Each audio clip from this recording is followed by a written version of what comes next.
qu'ils soient sunnites ou chiites, que ce soit en Irak, en Afghanistan ou ailleurs dans le monde, ils ont pris pour cible les Américains. Ma loyauté ultime n'est due à aucune nation, elle va au créateur des nations, elle va à Raboul.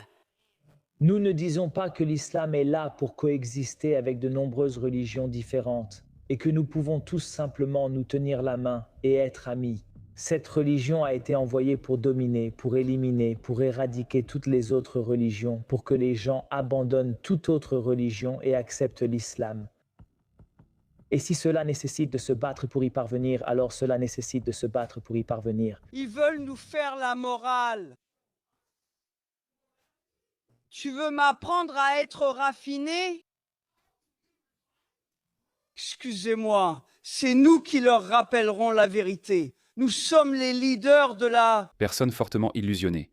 Ils ne peuvent pas construire de chasseurs furtifs. Ils ne peuvent pas construire de sous-marins. Ils ne peuvent pas construire de navires de guerre lourds. Ils ne peuvent pas construire de fusées. Et ce sont eux les supérieurs. Très bien, les gens. Harris Sultan ici. Désolé pour les lunettes, j'ai une conjonctivite. Donc la semaine dernière, Marco Rubio a détruit l'islam. Écoutez ça. Au final, tous les mouvements islamiques radicaux dans le monde considèrent l'Occident en général, mais les États-Unis en particulier, comme le plus grand mal sur Terre. Pour voir la vidéo complète, allez-y. J'ai fait une vidéo dédiée à ce sujet. Et maintenant, Pete Hegseth s'est impliqué. Et cela dérange beaucoup de gens. Et ils ont aussi ajouté des sous-titres en arabe parce que les musulmans ont sorti cet extrait et essaient de provoquer les Arabes en disant « Eh, pourquoi vous vous alliez contre l'Iran avec ces gens-là » Qu'on soit sunnite ou chiite, ils vous voient tous comme des ennemis. Mais ce n'est pas précisément ce qu'il a dit. Il évoquait les islamistes, sunnites et chiites. Nous savons pourquoi cette distinction existe. Les islamistes cherchent à atteindre les objectifs politiques de l'islam. Évidemment, les États-Unis ne considèrent pas les Saoudiens, les Émiratis ou même les Qataris de cette façon, même s'ils le sont. Ils ont des objectifs islamistes. Officiellement, sur le papier, les États-Unis ne reconnaissent pas ces pays comme islamistes. Les États-Unis considèrent l'Afghanistan, qui est sunnite, comme un groupe de djihadistes et d'islamistes, ainsi que le régime islamique d'Iran, qui est un régime islamiste chiite. Donc c'est ce qu'il dit. En Afghanistan, nommer l'ennemi islamiste, qu'il soit sunnite ou chiite, parce que c'est un régime chiite, sunnite ou chiite. Et l'Iran a été prêt à les héberger tant que ce groupe est prêt à essayer de tuer des Américains. Donc l'ennemi de leur ennemi a aussi été leur ami dans le monde islamiste. Donc l'Iran, que ce soit en Irak, en Afghanistan ou ailleurs dans le monde, a ciblé les Américains. Et ce qu'ils veulent... Et les Australiens aussi. Notre police fédérale a déjoué au moins 2 attentats terroristes organisés par le CGRI. Je crois que le Royaume-Uni en a déjoué 4 ou 5. Et en Amérique, il y a déjà eu 2 attentats terroristes réussis, commandités par le CGRI. Donc c'est de cela dont il parle. Que vous soyez un islamiste sunnite ou chiite, vous êtes l'ennemi des États-Unis. Dans ce contexte, et ce que le président Trump ne tolérerait pas, c'est qu'un régime de cette nature se rapproche de plus en plus des capacités nucléaires. Regardez cette chaîne de Gaza. Pas étonnant qu'ils aient ajouté des sous-titres en arabe. Regardez Daniel Ikikaju, le principal apologiste de la pédophilie au monde. Il dit que le gaz avec le tatouage kafir le dit de la manière la plus claire possible, que leur objectif est de détruire l'islam. Il n'a pas du tout dit ça. Mais ça me va. S'ils veulent leur croire ça et énerver les islamistes ainsi, qu'ils le fassent. Parce que, honnêtement, j'en ai vraiment marre que ces islamistes soient sournois avec nos politiciens. Je veux qu'ils sortent et qu'ils déclarent la guerre à chaque pays occidental. Comme ça, des dirigeants faibles, lâches et pathétiques comme Keir Starmer et Anthony Albanese, ils ne se cachent mince pas derrière le droit international en disant « Eh, nous ne faisons pas partie de cette guerre des États-Unis et d'Israël contre les islamistes ». Si les islamistes sortaient et déclarèrent la guerre à chacun de nos pays, alors ils ne pourraient pas se cacher. Donc même si ce que Daniel Akikachu dit n'est pas honnête, et je suis sûr que ses sous-titres ne sont pas honnêtes non plus, parce qu'ils ne disent pas « islamiste ». Au fait, je ne parle pas couramment, mais je peux lire l'arabe. Donc ici, il est écrit « afghanistani », parce que Pete Hegseth avait fait une distinction entre islamistes. Ces personnes ne font pas cette distinction. Maintenant, il dit « islami ». Ah, donc ils disent « islami », pas islamiste, « islami », ce qui veut dire « islamique ». Ils présentent ça comme si Pete Hegseth avait dit que sunnite ou chiite, vous êtes notre ennemi. C'est comme ça qu'il le présente, ce qui est malhonnête, mais qui s'en soucie? Je m'en fiche, je veux qu'il s'énerve. Voilà le cœur du sujet. Tout soi-disant musulman qui reste neutre dans cette guerre est en réalité du côté des ennemis de l'islam, pas des islamistes ou de l'islam, et devrait à juste titre être considéré comme un munafiq, c'est-à-dire un hypocrite. Dans le Coran, la place d'un munafiq en Jahannam, en enfer, est encore plus basse que la tienne et la mienne, infidèle. Les munafiqs ont réservé la partie la plus basse, la plus profonde de l'enfer parce qu'Allah n'aime pas les munafiqs, c'est-à-dire les hypocrites sont ceux qui se disent musulmans sans suivre les principes islamiques. Maintenant, c'est une bonne nouvelle d'ailleurs. Pourquoi de plus en plus de personnes dans l'administration Trump commencent-elles à dénoncer l'islam? Je sais que Marco Rubio a dit islam radical, Pete Hegseth islamiste, mais on comprend ce qu'ils veulent dire, d'accord? Ce vernis de civilité ne va pas durer très longtemps. Nous approchons d'un point d'inflexion. Tôt ou tard, les dirigeants en Occident, qu'ils soient progressistes ou non, devront prendre une décision. Nous devrons prendre une décision. Si cette culture doit vivre parmi nous, alors elle devra faire certains compromis. Vous ne pouvez pas exiger la charia au Royaume-Uni, en Australie ou en Amérique. Vous ne pouvez pas nous l'imposer. Vous ne pouvez pas provoquer la population locale en bloquant nos rues, en occupant nos monuments et en priant en public en criant « Allahu Akbar ». Cela ne sera pas autorisé, donc nous allons voir certaines mesures prises par nos futurs dirigeants. Et tous ceux qui se plient en quatre, comme Anthony Albanese en Australie ou Kiyosami au Royaume-Uni, seront éliminés du processus électoral. Regardez ceci, voici Yassine Kwadi, regardez ce qu'il dit. Je ne dois ma loyauté ultime à aucune nation. Elle va au Créateur des nations. Elle va à Rabbul Alamin. Rabbul Alamin signifie le Dieu de tous les mondes, c'est-à-dire Allah. Je me fiche de votre loi. Je me fiche de l'Amérique. Je ne dois pas ma loyauté à l'Amérique, mais à Dieu. Et qu'est-ce que Dieu exige des musulmans? Établir la charia. Nous ne disons pas que l'islam est là pour coexister avec toutes sortes de religions et que nous pouvons tous simplement nous tenir la main et être amis. Cette religion a été envoyée pour dominer, pour éliminer, pour éradiquer toutes les autres religions, pour que les gens abandonnent toute autre religion et acceptent l'islam. Et si cela nécessite de se battre pour y parvenir, alors cela nécessite de se battre pour y parvenir. Parce que le but le plus important pour lequel le djihad a été prescrit est de faire que la parole d'Allah soit la plus élevée et que la parole des mécréants soit la plus basse, même si les mécréants détestent cela. Mais nous n'avons pas honte de le dire et nous ne pensons pas que ce soit quelque chose dont nous devrions avoir honte de dire. J'ai dit très franchement, très clairement, que la loyauté ultime de chaque musulman doit être inconditionnellement envers le Créateur uniquement. Inconditionnellement, les gars, pas de si ni de mais, pas de taquilla. Ce sont des musulmans décents, car il aurait pu faire de la taquilla et nier, mais non, ils vous le disent. Et ce n'est rien, j'ai littéralement vu des centaines de ces vidéos venant d'Amérique. Voyez ce qui se passe en Amérique. Cette vidéo est ancienne, mais écoutez. Et regardez cette idiote utile, cette femme américaine blanche avec lui. Pour le peuple de Gaza, le message qui doit être envoyé ici est qu'ils ont remporté la victoire. Nous n'avons pas fait assez, loin de là.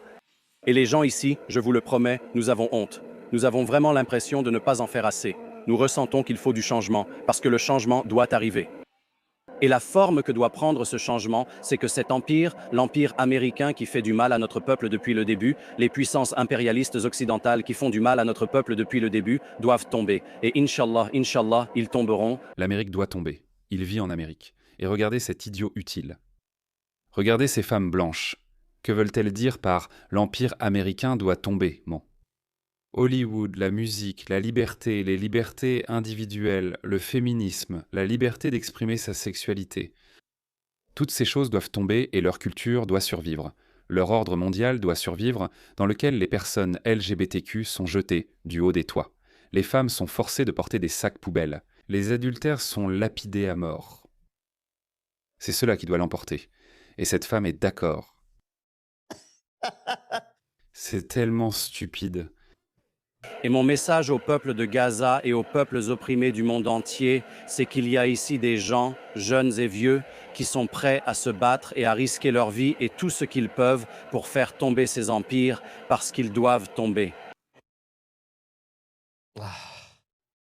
Ce sont des gens fanatiques. Ils n'ont pas peur de mourir.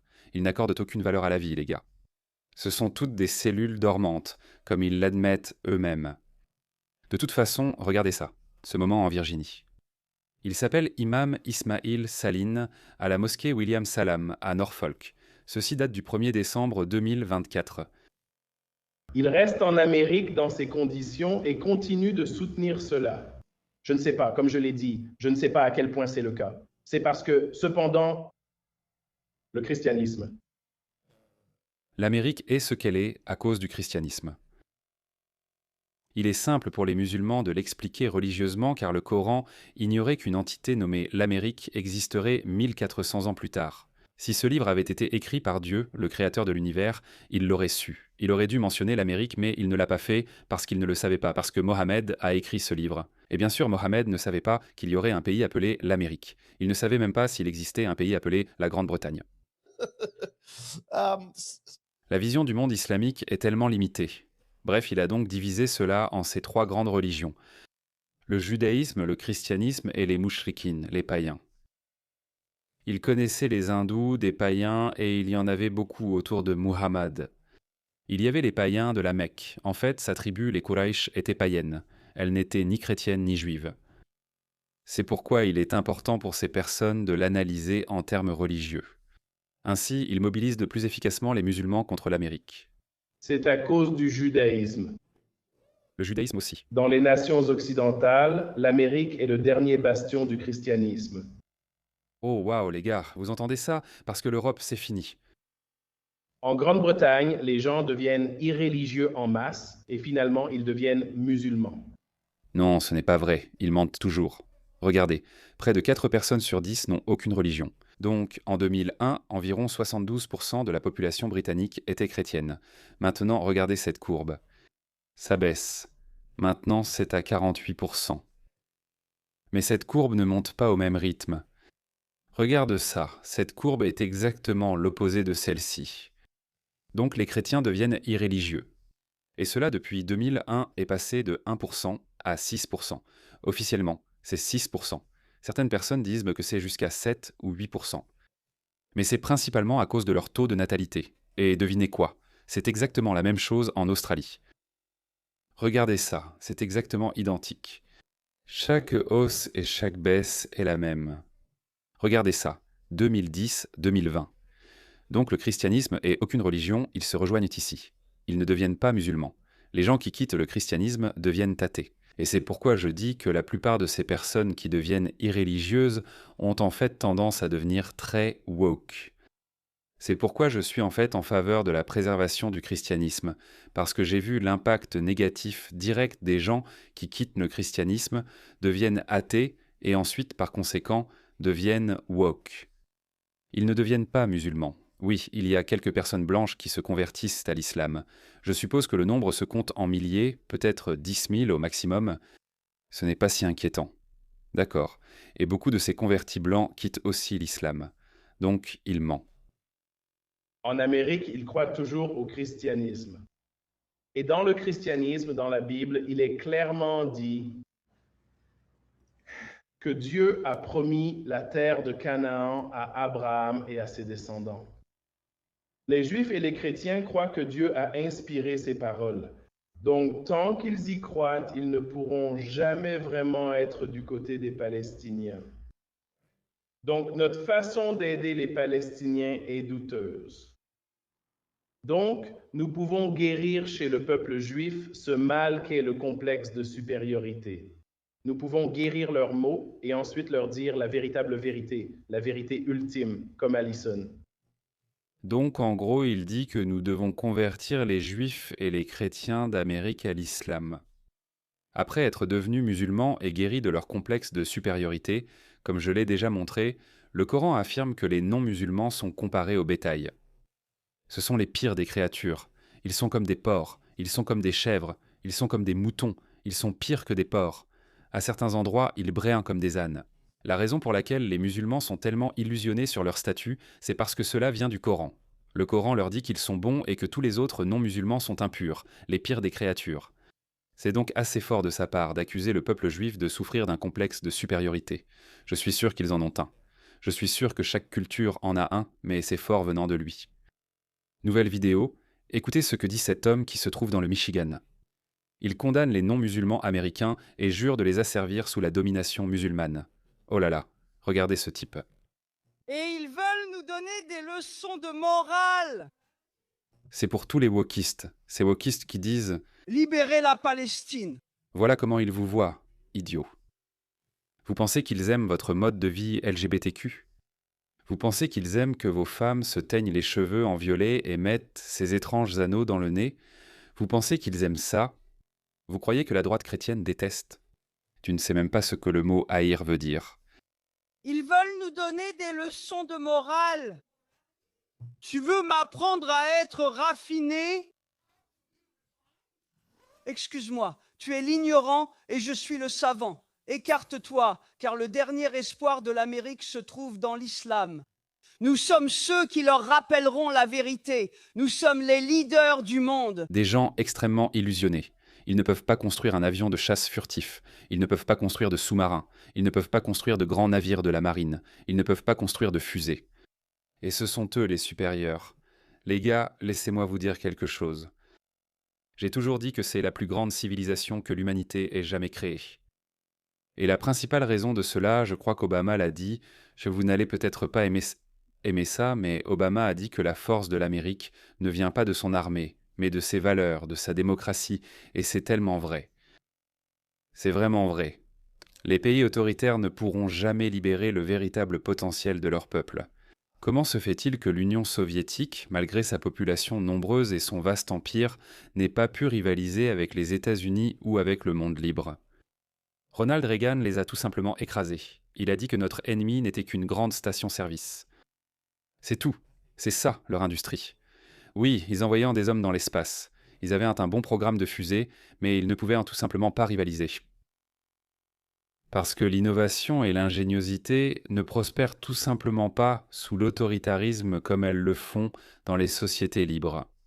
L'Amérique a beaucoup de défauts, mais je pense que l'Amérique restera le leader de ce siècle aussi. Beaucoup de gens disent que la Chine pourrait faire quelque chose, mais je crois que la véritable ingéniosité, le vrai génie ne peuvent pas prospérer sous l'autoritarisme. C'est pourquoi je pense que la Chine échouera à long terme. La Chine est désormais dirigée par un dictateur, comme cela arrive toujours dans les régimes autoritaires.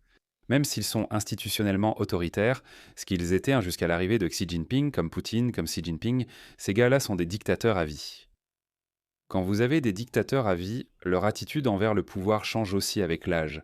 Ils deviennent plus paranoïaques. Regardez Poutine, il vient de couper l'Internet à Moscou. À Moscou, les gens se sont soudain réveillés et n'ont plus pu utiliser leur portable.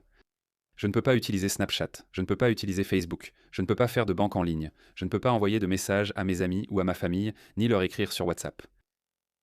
Tout cela parce qu'ils vivent au gré des caprices d'un dictateur fou qui est devenu paranoïaque. C'est comme ça qu'ils ont tué Khamenei. Peut-être que l'Ukraine me tuera aussi, c'est la seule raison. Et Xi Jinping va aussi devenir paranoïaque en vieillissant. Certains aiment Trump, d'autres non. Qu'il soit fou ou non, il partira à la fin de son mandat. Quelqu'un d'autre viendra, du sang neuf va arriver, ils vont remplacer, il y aura une évolution dans l'orientation de l'Amérique. Je pense que le monde libre durera longtemps. Pour moi, l'Occident est la plus grande civilisation, avec l'Amérique à son sommet. Mais regardez ce nuage, nous sommes les maîtres, les enseignants. Non, vous ne l'êtes pas. Ces types sont des bergers de chèvres, ils n'ont pas leur place dans le monde libre.